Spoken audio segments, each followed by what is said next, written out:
دلائی دی رسائل کی، تو ماشاءاللہ 26,000 رسالے تقسیم کرنے کا بھی SMS آ گیا ہے ماشاءاللہ.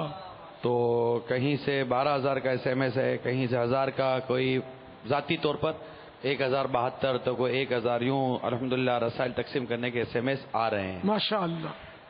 تو یہ کوئی ٹائم بھی دیتے ہیں کہ ہم کتنے دن میں کریں گے تقسیم؟ 26,000 والے نے تو گویا کہ ہمیں اجازت دے دی ہے کہ آپ مکس کر کے بھی تقسیم چاہیں تو کر دیں. ہاں یہ تو سب کو اجازت ہے، سب کو دینی ہی چاہیے کہ اب وہ رسالہ بالفرض اویلیبل نہیں ہے. تو اب یہ کہ مختلف رسائل، مختلف VCDs، کتابیں، اب کہیں فیضان سنت کی ضرورت ہے، فیضان سنت ہی اٹھا کر دی، تو پردے کے بارے میں سوال جواب.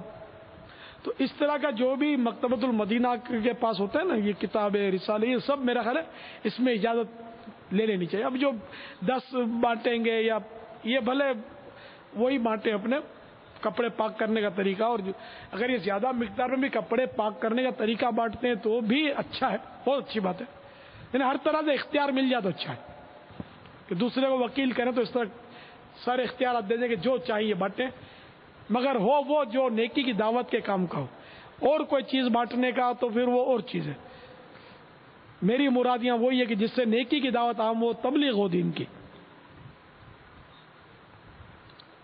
اب یہ SMS بھیجنے والوں نے جو نیتیں کی ہیں، جو نہیں بھیج سکے، یا جو بھی اس مدنی چینل پر جتنے عاشقان رسول ہیں، پاپا ان میں سے کئی دعاؤں کے لیے کہتے رہتے ہیں، دعا کرتے پاپا موجود اسلامی بھائیوں کی، حاضر اسلامی بھائیوں کی جائز دعائیں پوری ہو جائیں، ان کے حق میں بہتر ہوں تو ان کی جائز مرادیں پوری ہو جائیں، اور اللہ تعالیٰ ان کو جنہوں نے قربانیاں پیش کی قبول فرمائے. جو نہیں کر سکے ان کو اللہ تعالیٰ توفیق دے، اور جو بیچارے کر ہی نہیں سکتے ان کو دل جلانے کی توفیق ملے.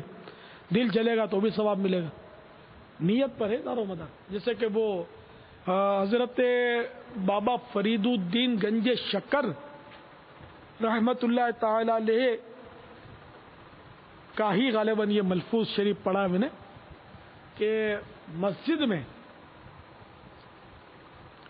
ایک قرآن پاک ختم کرنے سے گھر کے اندر ایک سپارہ ختم کرنا بہتر ہے. کہ گھر میں جو سپارہ پڑے گا اس کو دیکھے گا کوئی، اور مسجد میں اگر پورا قرآن پڑھے گا کوئی، یا صبح آئے تو بھی تلاوت کر رہا تھا، میں زہر میں آئے تب بھی لگا ہوا تھا، رات کو بھی لگا ہوا تھا، کتنے دن سے دیکھتا ہوں یار یہ بندہ سوتا ہے کہ نہیں، کہیں آتا ہے کہ نہیں، جاتا ہے کہ نہیں. لوگ تعریف کریں گے نا اس کی کہ یار یہ تو، اور پھر اس سے رہا بھی نہ جائے گا، سب کو بولتا ہے پھر میں نے تو قرآن پاک ختم کر لیا ہے نا، بولتے ہیں نا میں نے ختم کر دیا، آپ ذرا بخش دینا. 4 آدمیوں کو پتا چلے کہ محمود نے قرآن ختم کر دیا تو بخشوانے نکلے. اس بیچارے کو بخشنا بھی نہیں آتا. یہ بخشنا ہمارے عرف میں ایصال ثواب کرنے کو بولتے ہیں. تو بخشنا، اگر یہ بزرگوں کو بخشنا، جیسے کہ وہ گوشتاخ کو بخش دینا، شہدائے کربلا کو بخش دینا ثواب، تو یہ بھی جملہ درست نہیں ہے. ناجائز نہیں کہہ رہا میں، اعلیٰ حضرت نے منع کیا، جیسے کہ بزرگوں کو نذر کیا جاتا ہے، پیش کیا جاتا ہے، بخشا نہیں جاتا. چھوٹوں کو بخشا جاتا ہے کہ جا ہم نے تم کو بخشا، ہم نے عطا کیا. ٹھیک ہے. تو بہرحال یہ کہ ایک پارہ گھر میں پڑھے یہ بہتر ہے اس سے کہ مسجد میں پورا قرآن ختم کرے، یا ایسی جگہ چھپ کر کے لوگ نہ دیکھیں. یہ تو اس کے لیے بتایا کہ جو ریاکاری نہیں کر رہا مگر اپنے آپ کو خطرے میں ڈال رہا ہے سب کے سامنے نفلی عبادت کر کے. تو جب اگر ریاکاری میں تو گھر میں بھی اگر پڑھتا ہے اور دنیا کو کہتا پھرتا تو اس کو گھر میں پڑھنا کیا فائدہ دے گا اس کو، اگر وہ ریاکاری کے لیے سب کو کہتا ہے کہ میں روز کا ایک پارہ پڑھتا ہوں تو پھنسا اس کا. گھر میں پڑھنا بھی اب وہ بات تو نہیں بنی. گھر میں پڑھنے سے ظاہر ہے کہ مراد یہی لیا جائے گا کہ چھپ کر پڑھے، چاہے گھر میں پڑھے، چاہے دکان میں پڑھے، چاہے مسجد میں ہی کہیں ایسی جگہ چھپنے کی ملتی ہے جہاں لوگ نہیں دیکھتے، تب بھی وہی بات ہو گئی کہ نیکیاں چھپاؤ. اور ہم سے ہو نہیں پاتا. ہم نیکی ایک تو کر نہیں پاتے، کرتے ہیں تو بھی ایسی آدھی ادھی، پھر اس سے بھی رہا نہیں جاتا تو بس لوگوں کو بولتے پھرتے.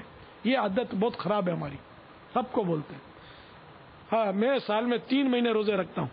ارے بھائی 1 مہینہ تو فرض ہے ویسے ہی، رجب شعبان کے سنانے کے لیے، اور رمضان کو بھی شامل کر کے بولتا کہ 3 مہینے روزے رکھتا ہوں، لوگوں میں تعریف ہو.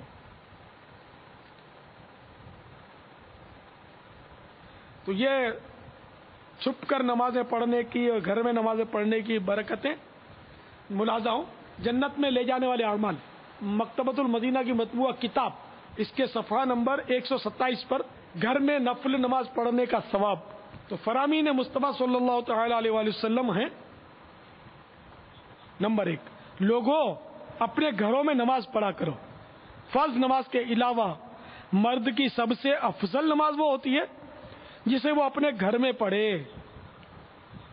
نمبر 2، جب تم میں سے کوئی شخص اپنی مسجد میں نماز ادا کر لے تو اسے چاہیے کہ اپنے گھر کے لیے نماز میں سے کچھ حصہ بچا رکھے، کیونکہ اللہ عز و جل اس نماز کے سبب اس کے گھر میں خیر و برکت عطا فرمائے گا.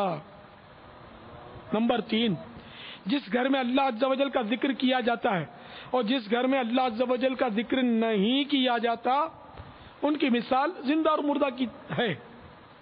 میرے آقا صلی اللہ تعالی علیہ وآلہ وسلم نے سوال کیا، جو نماز میں گھر میں ادا کروں یا جو نماز میں مسجد میں ادا کروں، ان میں سے کون سی نماز افضل ہے؟ نے کسی نے سرکار سے سوال کیا ہے نا. فرمایا، کیا تم نہیں دیکھتے کہ میرا گھر مسجد سے کتنا قریب ہے؟ پھر بھی مجھے فرض نماز کے علاوہ دیگر نمازیں اپنے گھر میں ادا کرنا مسجد میں ادا کرنے سے زیادہ پسند ہیں. واللہ تعالی اعلم ورسول اعلم عز وجل وصلی اللہ تعالی علیہ وآلہ وسلم. صلو علی الحبیب محمد. پیارے پاپا جان السلام علیکم. وعلیکم السلام. کسی بیماری کا سبب اگر کسی شخص کو پیشاب کی تھیلی لگی ہو، وہ نماز کیسے ادا کر سکتا ہے؟ اور کیا تھیلی سمیت مسجد میں آ سکتا ہے؟ یورین بیگ، پیشاب کی تھیلی، ہاں، یعنی پیشاب کی تھیلی جس کو بوجہ مرض لگی ہے اور نماز کے وقت اس کو دور کرنا اس کے لیے ممکن نہیں ہے، جیسے کہ نہیں ہوتا، ممکن آدمی نہیں کر سکتا، خود نکال کر ڈال نہیں سکتا اس کو. تو ایسی صورت میں یہ معذور شرعی ہے. ہر فرض نماز کا جو وقت ہے نا، اس کے لیے اس کو نیا وضو کرنا پڑے گا. اس کے اور بھی ضمنی مسائل ہیں جو نماز کے احکام میں لکھے ہوئے ہیں، وہ اس کو ضرور پڑھ لیجئے. تو یہ معذور شرعی کہلائے گا. تو اس کی اب اس صورت میں نماز ہو جایا کرے گی، اس پیشاب کی وجہ سے اس کا وضو نہیں ٹوٹا کرے گا، مگر ہر نئے وقت میں نیا وضو کرنا یہ ضروری ہے. اور مسجد میں یورین بیگ یا ٹول بیگ، بڑا پیشاب جس میں آتا ہے، تو یورین بیگ ہو یا ٹول بیگ، مسجد میں ایسا شخص نہیں آ سکتا، اس کو مسجد میں آنا جائز نہیں ہے. جماعت بھی اب اس پر مسجد کی جماعت واجب نہ رہی، نہ جمعہ کے لیے وہ آئے گا، اس بیگ کے ساتھ نہیں آ سکتا. نجاست کو مسجد میں لانا جائز نہیں. اسی طرح کسی کا زخم بہ رہے ہوتے ہیں، بدبو آ رہی ہوتی ہیں، بعض اوقات سے دیکھیں مریض کینسر کے مریض ہوتے ہیں، بیچاروں کے وہ گال پھٹے ہوئے اور سوراخ پڑے ہوئے اور وہ زخم سے وہ بدبو پھیل رہی ہے، ایسوں کا مسجد میں آنا جائز نہیں ہے. پاگلوں سے بھی مسجدوں کو بچانا واجب ہے، جس پر قدرت ہو نا بچائے. یعنی ایسے پاگل نہیں جو مطلب مسائل کرتے ہیں، صفے بھی توڑتے ہیں اور غل مچاتے ہیں. تو پاگل ہو یا آصب زدہ ہے، بھوت چڑھتا ہے جس کو ہاں وہ کر کے وہ اڑو کر کے دم پچھاڑ کر دیتا ہے، تو ایسوں کو بھی، آصب زدوں کو بھی نہ آنے دیا جائے مسجد کے اندر. جس کو خارش ہے اور اس نے وہ گندھک والا مرہم لگایا، ایسا مرہم لگایا کوئی بھی جس سے بدبو لوگوں کو آتی ہے، مسجد میں بدبو آتی ہے، لوگ نہیں ہیں تب بھی فرشتوں کو تو تکلیف ہوتی ہے بدبو سے، تو اس کو بھی مسجد میں آنے کی اجازت نہیں ہے ایسی صورت میں، بلکہ وہ گھر میں ہی نماز پڑھ لے.